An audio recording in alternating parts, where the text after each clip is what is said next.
你以为自己在餐厅吃到的是现炒现做的功夫菜，可端上来的多半是几个月前就在中央工厂流水线上做好的冷冻包。你花的每一分钱都是按猛火现炒的价格付的账，但后厨的师傅只是把料理包扔进热水里烫一烫，或者剪开包装，倒进锅里，随便翻两下就给你端上来了。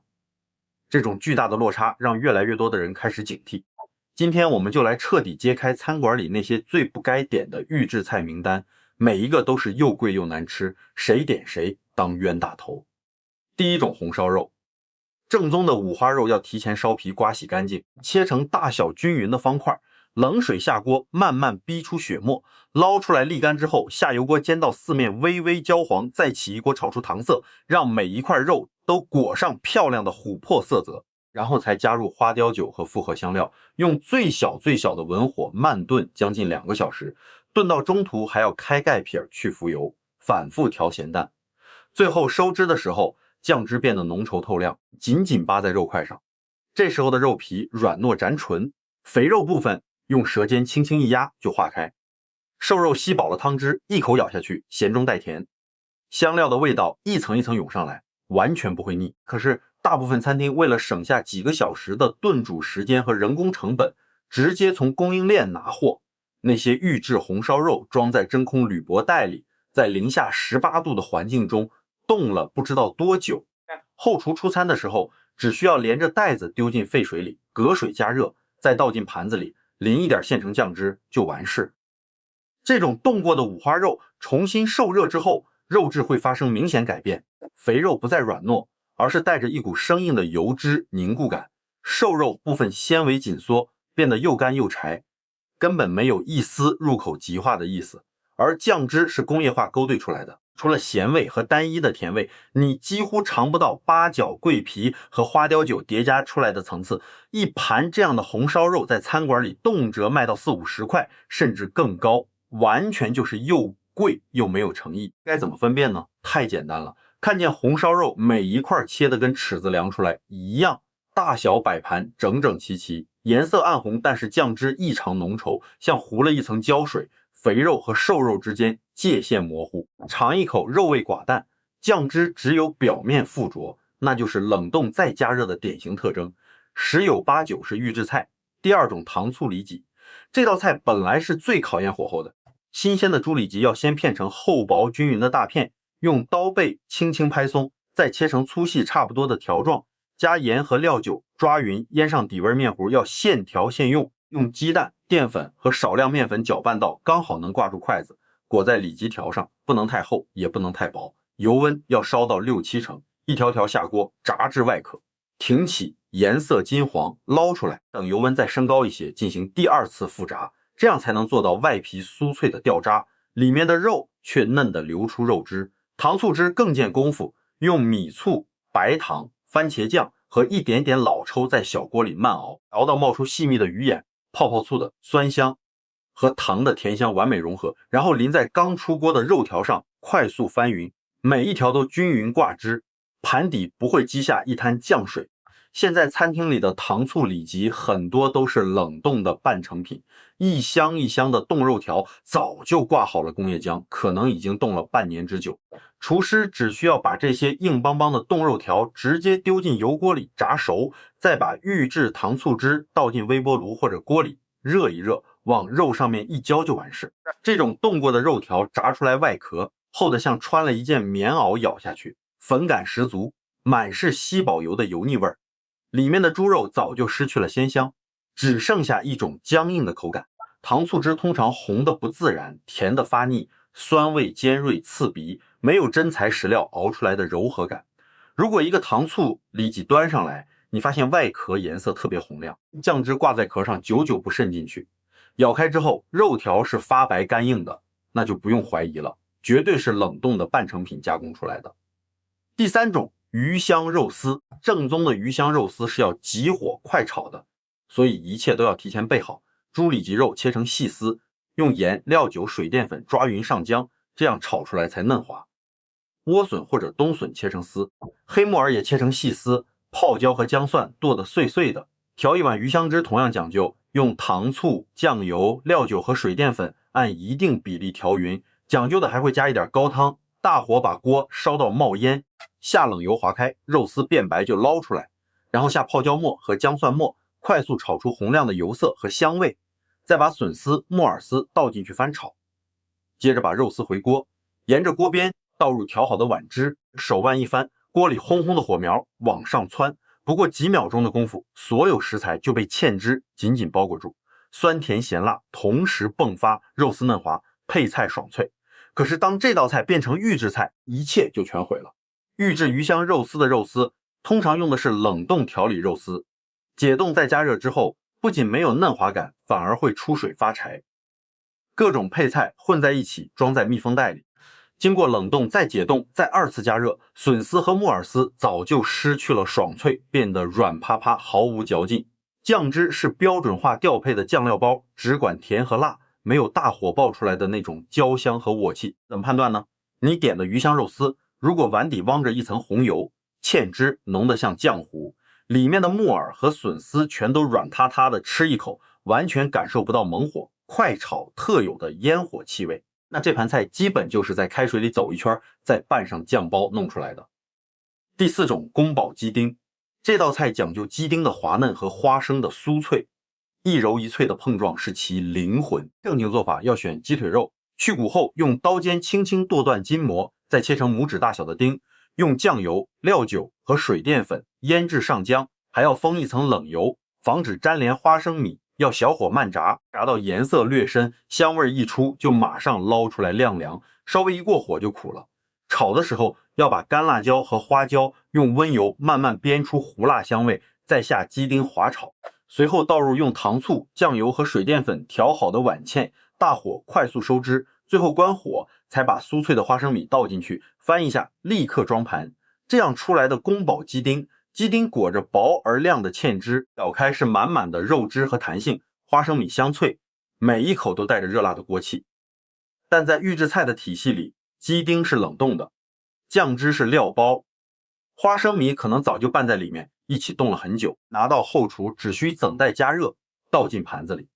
完事，这种处理会让鸡丁在反复的冷冻和加热过程中失去水分，变得又老又柴，吃起来像嚼木头渣。花生米在湿乎乎的酱汁里泡过，再回热，已经完全没有脆感，只剩下面粉一样的绵软口感。如果你夹起一块鸡肉，觉得干硬，花生米也不酥不脆。整盘菜温度发闷，没有滚烫的锅气，那可以断定它没有经过大火的洗礼，就是一份加热包。第5种，梅菜扣肉。这曾经是最费功夫的一道大菜，带皮的五花肉要整块下锅，煮到筷子能扎透，捞起来趁热在猪皮上密密麻麻扎上无数小孔，再抹上老抽上色，然后下入滚烫的油锅，皮朝下炸到起泡变成虎皮色。这一炸，满厨房都是危险的热油飞溅，需要极大的胆量和经验。炸好的肉要立刻泡进冰水里，让肉皮表面鼓起漂亮的虎皮纹路，同时让肉质松软。冷却后切成厚薄均匀的大片皮，朝下码入碗里。梅干菜要用猪油炒香，加糖和酱油焖透，铺在肉片上，再上笼用大火蒸1个小时以上，蒸到肥肉的油脂全部渗进梅干菜里，肉片达到筷子一夹就断的柔软程度，取出来后反扣在盘子里，酱红色的汤汁滋滋往下流，香气能飘满整个屋子。可是这道菜的制作周期太长了，人工成本太高，所以很多餐馆直接买现成的梅菜扣肉，料理包开袋倒在碗里，放蒸箱热一下，或者连碗一起进微波炉转几圈就上桌。这种冷冻过的五花肉重新加热后，瘦肉部分又干又硬，甚至带着一股解冻不完全的冰水味，肥肉吃起来不再是入口即化，而是一种焦皮的橡胶感。更让人担心的是，为了延长保质期和让颜色好看，有些预制产品会添加亚硝酸盐之类的添加剂，吃多了对健康有负担。怎么分辨呢？如果扣肉上来之后，肉片发硬，梅干菜颜色发暗发干，底下的汤汁不是自然的肉汤色，而是一层浑浊的胶冻状液体，并且能闻出隐约的微波炉加热后的那种特殊气味，那就一定是预制的。第6种，狮子头。这道淮扬名菜原本是精细功夫的极致，五花肉要自己亲手剁，绝对不能图省事用绞肉机绞。手工剁出来的肉粒分明，肥瘦保持在3分肥7分瘦，颗粒之间有间隙，才能蓬松多汁。剁好之后，加入姜末、葱花、蛋清和少量淀粉，沿着一个方向反复搅拌上劲，然后在双手之间来回摔打几十下，排出空气，把肉团成实实的光滑大肉丸。汤底一定要清澈鲜甜，用老母鸡和排骨吊出来的清汤，把狮子头轻轻滑进微滚的汤里，盖上一片烫软的白菜叶子，用最小的火炖足2-3个小时。揭开锅的那一刻，汤色清亮见底，肉丸嫩到用勺子轻轻一咬就颤颤巍巍的分开，入口松软如豆腐，却有着豆腐没有的丰腴肉香。但现在一些餐馆把中央厨房批量生产的冷冻狮子头拿回来，直接从塑料袋里倒进保温柜或者蒸箱里加热。这些工业化的狮子头为了降低成本，往往用绞肉机绞到过细，失去颗粒感，还要加入大量淀粉和保水剂，吃起来粉粉的，没有那种松而多汁的口感。汤底也不再是花时间吊出来的清汤，而是用浓缩汤包兑上开水，一股明显的味精和添加剂的味道。你要是吃到一个狮子头，肉馅紧实，得像乒乓球，勺子挖下去感觉阻力很大，嚼起来满口渣渣的汤，喝起来咸鲜的很单调，那你就知道这完全是走了捷径的产物。第7种酸菜鱼，这道菜这几年红遍大街小巷，原本魅力在于新鲜的活鱼和自家老坛泡出的酸菜。正宗的酸菜鱼要选一条活蹦乱跳的黑鱼或者草鱼，现杀去骨，把鱼肉片成薄如蝉翼的鱼片，加盐和蛋清轻轻抓到发，煎起焦，再上一点淀粉锁住水分，鱼骨头斩成块下锅煎到两面金黄，冲入滚水，大火滚出浓白如奶的汤底。老坛酸菜要提前洗去多余的咸酸，切成小段，用猪油和干辣椒、花椒爆香，然后冲入滚烫的鱼骨汤，再把酸菜捞出来垫在碗底，最后把姜好的鱼片一片一片滑进翻滚的汤里，几乎是一烫就熟，带着颤巍巍的嫩劲铺在酸菜上，撒上蒜末、干辣椒和花椒，烧一勺滚烫的热油，滋啦一声浇上去，香气瞬间炸开。可是很多餐馆为了省事，用的是冷冻的巴沙鱼柳或者调好味的冷冻鱼片，鱼肉一解冻就渗出大量水分，肉质松散，毫无弹性。汤底也不再是鱼骨熬出来的，而是用浓缩的酸菜鱼酱料包兑水冲开。汤色虽然也黄亮，但喝起来酸味尖锐，辣味浮在表面，没有经过慢熬的鲜甜厚度。你要是吃到一碗酸菜鱼，鱼片夹起来就断，咬下去软烂无嚼劲汤，喝不出鱼本身的鲜美，只有一股子工业调味的气息，那就是典型的预制汤底和冷冻鱼片的组合。